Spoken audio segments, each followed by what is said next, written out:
Sunrise Hyderabad को हराकर Gujarat Titans ने किया क्वालिफाई। बेहद ही शानदार मुकाबले में गुजरात ने 34 रनों से जीता मुकाबला। नमस्कार दोस्तों, स्वागत है आपका एक बार फिर हमारे चैनल में। आईपीएल 2023 का आज बेहद ही शानदार मुकाबला गुजरात टाइटंस और सनराइज हैदराबाद के बीच खेला गया, जहां पर गुजरात टाइटंस ने शुभमन गिल के शतक और मोहम्मद शमी और मोहित शर्मा की शानदार गेंदबाजी के दम पर इस मुकाबले को शानदार तरीके से जीत लिया। तो दोस्तों, इस मुकाबले का पूरा हाईलाइट हम आपको बताएंगे, लेकिन उससे पहले गुजरात टाइटंस की शानदार जीत से आप भी खुश हैं तो इस वीडियो को लाइक जरूर करें और साथ ही साथ चैनल को सब्सक्राइब कर लें। तो चलिए दोस्तों, जानते हैं इस मुकाबले का पूरा हाईलाइट शुरुआत से ही। तो दोस्तों, आज के इस मुकाबले में सिक्का उछाला हार्दिक पांड्या ने, लेकिन गिरा एडन मार्करम के पक्ष में। मार्करम ने टॉस जीतकर पहले गेंदबाजी का फैसला किया और बल्लेबाजी के लिए आमंत्रित किया गुजरात टाइटंस की टीम को। दोनों टीमें कुछ बदलाव के साथ आज मैदान पर उतरी। तो गुजरात की तरफ से पारी की शुरुआत करने उतरे रिद्धिमान शाह और शुभमन गिल, लेकिन पारी के पहले ओवर की तीसरी ही गेंद पर रिद्धिमान शाह को पेविलियन भेजा भुवनेश्वर कुमार ने। भुवी की एक शानदार गेंद पर रिद्धिमान शाह अभिषेक शर्मा को स्लिप में कैच थमा बैठे और 3 गेंदों पर 0 पर ही आउट हो गए। लेकिन इसके बाद नए बल्लेबाज साई सुदर्शन ने दूसरे ओवर की दूसरी गेंद पर एक बेहतरीन चौके के साथ अपनी पारी का आगाज किया। कवर की तरफ उन्होंने शानदार चौका लगाया। इसके बाद तीसरे ओवर की पहली गेंद पर शुभमन गिल के बल्ले से भी एक बेहतरीन चौका मिडॉन की तरफ देखने को मिला भुवनेश्वर कुमार की गेंद पर। तो वहीं पर इसी ओवर की तीसरी गेंद पर एक और शानदार चौका साई सुदर्शन के बल्ले से कवर ड्राइव के जरिए देखने को मिला। तो वहीं पर इसके बाद दोस्तों शानदार बल्लेबाजी करते हुए चौथे ओवर की तीसरी गेंद पर एक और चौका फजल हक फारूकी की गेंद पर शुभमन गिल के बल्ले से देखने को मिला। तो वहीं पर इसी ओवर की चौथी गेंद पर भी उन्होंने मिड विकेट की तरफ एक बेहतरीन शॉट खेला और एक और शानदार चौका लगाया। जबकि दोस्तों इसी ओवर की 5वीं गेंद पर भी उनके बल्ले से शानदार चौका देखने को मिला। इस बार उन्होंने इस चौके को लगाकर इस ओवर की लगातार तीसरा चौका लगाया। जबकि दोस्तों ओवर की आखिरी गेंद पर भी उनके बल्ले से एक और शानदार चौका देखने को मिला। यानी कि चौथे ओवर में फजल हक फारूकी की 4 गेंदों पर 4 लगातार चौके जड़े शानदार बल्लेबाजी करते हुए शुभमन गिल ने। तो वहीं पर इसके बाद दोस्तों छठे ओवर की दूसरी गेंद पर साई सुदर्शन ने टी नटराजन की गेंद पर एक बेहतरीन चौका एक्स्ट्रा कवर की तरफ लगाया। तो वहीं पर इसी ओवर की 5वीं गेंद पर भी शानदार बल्लेबाजी करते हुए शुभमन गिल ने एक और शानदार चौका जड़ दिया। यानी कि दोस्तों इस ओवर में भी शानदार तरीके से 2 बेहतरीन चौके देखने को मिले। वहीं पर इसके बाद दोस्तों 8वें ओवर की पहली गेंद पर शुभमन गिल ने एक और शानदार चौका लगाया मार्कंडे की गेंद पर और 22 गेंदों पर ही अपना अर्धशतक पूरा कर लिया। कमाल की बल्लेबाजी करते हुए इन्होंने मात्र 22 गेंदों पर ही अपने बेहतरीन अर्धशतक तक पहुंचे।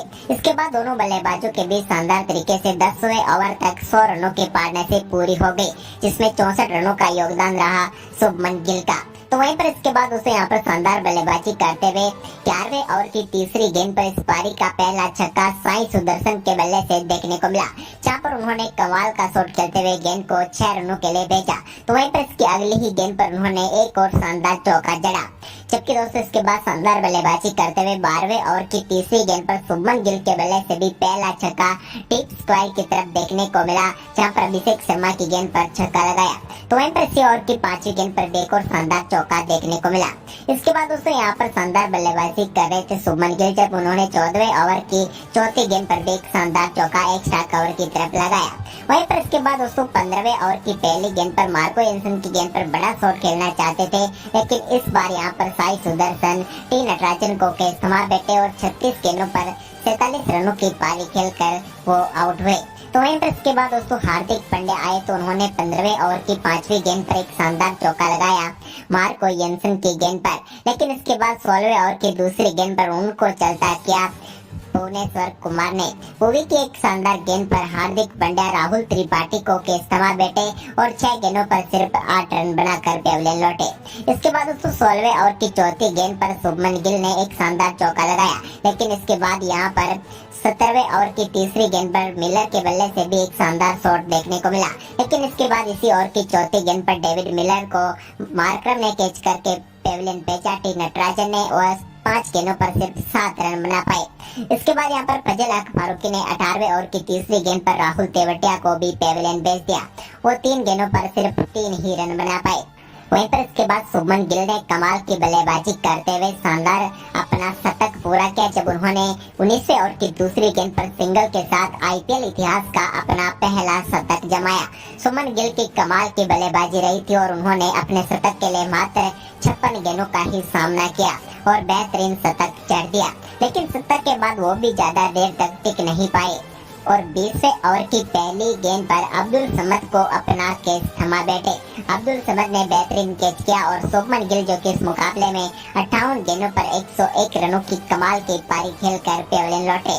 तो वहीं पर इसके बाद 20वें ओवर की दूसरी गेंद पर नए बल्लेबाज राशिद खान आए और राशिद खान गए, वो अपना खाता भी नहीं खोल पाए और भुवनेश्वर कुमार ने 20वें ओवर की शुरुआती 2 गेंदों पर 2 विकेट चटका ली। इसके बाद नए बल्लेबाज नूर यहाँ पर क्रीज पर उतरे, लेकिन नूर अहमद यहाँ पर रन लेना चाहते थे, लेकिन भुवनेश्वर कुमार के एक शानदार थ्रो ने उनकी पारी को भी समाप्त कर दिया और यहाँ पर इस मुकाबले में टीम की हैट्रिक पूरी कर ली हैदराबाद ने, यानी कि 20वें ओवर की 3 गेंदों पर 3 विकेट मिले। इसके बाद ओवर की 5वीं गेंद पर भी मोहम्मद शमी के रूप में एक और सफलता मिली। यहाँ पर मोहम्मद शमी 0 पर ही आउट हुए और 5वीं सफलता प्राप्त की भुवनेश्वर कुमार ने और अपना पंजा खोल दिया। और इसके बाद यहाँ पर दोस्तों गुजरात की टीम एक समय जो कि बड़ा स्कोर बनाती हुई दिख रही थी, लेकिन वो 188 रनों पर सिमट गई और 189 रनों का लक्ष्य रखा हैदराबाद के सामने। वहीं पर दोस्तों हैदराबाद की तरफ से पारी की शुरुआत करने उतरे अनमोलप्रीत सिंह और अभिषेक शर्मा। मोहम्मद शमी के पहले ओवर की चौथी गेंद पर अनमोलप्रीत सिंह ने एक बेहतरीन चौका लगाकर टीम के लिए अच्छा आगाज किया, लेकिन दोस्तों इसके बाद इसी ओवर की 5वीं ही गेंद पर अनमोलप्रीत सिंह अपना कैच राशिद खान को थमा बैठे और बड़ा झटका लगा यहाँ पर सनराइज हैदराबाद की टीम को। अनमोलप्रीत सिंह 4 गेंदों पर 5 रन बनाकर पेविलियन लौटे। तो वहीं पर इसके बाद दूसरे ओवर की पहली गेंद पर यश दयाल के शानदार चौके के साथ अभिषेक शर्मा ने भी अपना बेहतरीन आगाज किया, लेकिन इसी ओवर की चौथी गेंद पर वो भी खराब बल्लेबाजी करते हुए यहाँ पर विकेट कीपर रिद्धिमान शाह को अपना कैच थमा बैठे और दूसरा झटका लगा सनराइज हैदराबाद की टीम को। अभिषेक शर्मा इस मुकाबले में ज्यादा कुछ खास नहीं कर पाए और 5 गेंदों पर 4 रन बनाकर वो भी पेविलियन लौट गए। इसके बाद दोस्तों यहाँ पर नए बल्लेबाज राहुल त्रिपाठी क्रीज पर उतरे। उनसे बड़े अच्छे परफॉर्मेंस की उम्मीद थी, लेकिन वो भी ज्यादा कुछ खास नहीं कर पाए और तीसरे ओवर की पहली ही गेंद पर वो भी चलते बने। त्रिपाठी को मोहम्मद शमी ने आउट किया और 2 गेंदों पर 1 रन बनाकर वो भी आउट हुए।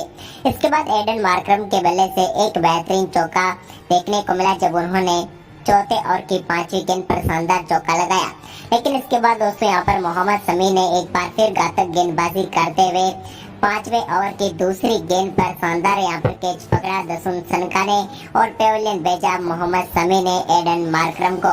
मार्करम 10 गेंदों पर 10 रन बनाकर पेविलियन लौटे। तो वहीं पर इसके बाद दोस्तों यहाँ पर सनवीर सिंह उतरे तो उन्होंने शानदार बल्लेबाजी करते हुए 5वें ओवर की आखिरी गेंद पर एक बेहतरीन छक्का मिडॉन के ऊपर से लगाया, लेकिन इसके बाद दोस्तों यहाँ पर एक बार फिर क्लासेन ने भी शानदार बल्लेबाजी करते हुए एक छक्का उनके बल्ले से भी देखने को मिला। छठे ओवर की चौथी गेंद पर एक्स्ट्रा कवर के ऊपर से ये कमाल का शॉट था। इसके बाद दोस्तों 7वां ओवर डालने आए मोहित शर्मा की पहली गेंद पर बड़ा शॉट खेलना चाहते थे सनवीर सिंह, लेकिन यहाँ पर साई सुदर्शन ने उनका कैच पकड़ लिया और उनको भी पेविलियन भेज दिया। इसके बाद दोस्तों अब्दुल समद से इस टीम को काफी ज्यादा उम्मीदें थी और उन्होंने 7वें ओवर की तीसरी गेंद पर एक शानदार चौका लगाकर बताया कि वो अच्छी फॉर्म में है, लेकिन इसके बाद यहाँ पर 7वें ओवर की चौथी गेंद पर वो अपना कैच थमा बैठे शिवम मावी को और मोहित शर्मा ने एक और सफलता प्राप्त करते हुए यहाँ पर पेविलियन भेजा अब्दुल समद को।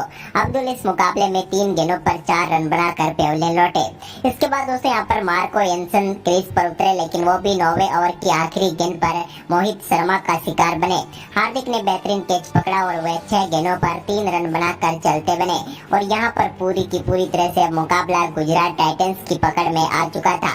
लेकिन इसके बाद दोस्तों यहाँ पर शानदार बल्लेबाजी करते हुए 11वें ओवर की पहली गेंद पर नूर अहमद के शानदार छक्का हेनरी क्लासेन के बल्ले से देखने को मिला। तो वहीं पर इसी ओवर की दूसरी गेंद पर भी उनके बल्ले से एक और शानदार चौका देखने को मिला। इसके बाद दोस्तों यहाँ पर शानदार बल्लेबाजी करते हुए 13वें ओवर की पहली गेंद पर नूर अहमद के एक बार फिर शानदार छक्का क्लासेन के बल्ले से देखने को मिला। इसके बाद दोस्तों भुवनेश्वर कुमार के साथ मिलकर क्लासेन ने एक बेहतरीन अर्धशतकीय साझेदारी भी पूरी की और एक समय टीम यहाँ पर मजेदार में फंसी हुई थी, जिसको काफी शानदार स्कोर तक भी पहुंचाया और इसी बीच शानदार बल्लेबाजी करते हुए उन्होंने अपना बेहतरीन अर्धशतक भी पूरा किया।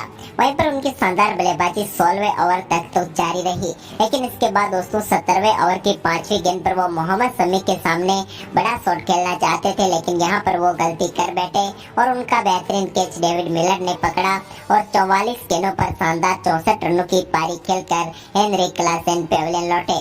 उनकी ये पारी कमाल की थी। इसके बाद जरूर मयंक मार्कंडे के बल्ले से एक दो अच्छे शॉट देखने को मिले, लेकिन यहाँ पर पूरी की पूरी हैदराबाद की टीम 20 ओवर में 154 रन ही बना पाई और इस मुकाबले में 34 रन पीछे रह गई और गुजरात टाइटंस ने शानदार जीत दर्ज करते हुए प्ले ऑफ में अपनी जगह पक्की कर ली। तो दोस्तों, गुजरात की जीत आपको कैसी लगी? आप हमें अपनी राय कमेंट बॉक्स में जरूर दें और साथ ही इस वीडियो को ज्यादा से ज्यादा शेयर करें। धन्यवाद।